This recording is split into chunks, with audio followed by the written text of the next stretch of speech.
Good morning বন্ধুরা। আজকের ভিডিওতে তোমাদের সবাইকে স্বাগতম।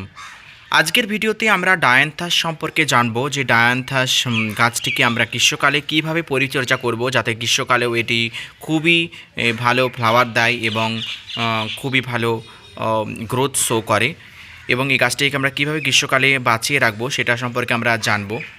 ডায়ান্থাস গাছ মেনলি শীতকালে ভালো ফ্লাওয়ার হয়, বাট আমরা যদি গ্রীষ্মকালেও পরিচর্যা ভালো করে করতে পারি তো দেখব গ্রীষ্মকালেও আমরা খুবই ভালো ফ্লাওয়ার পাবো।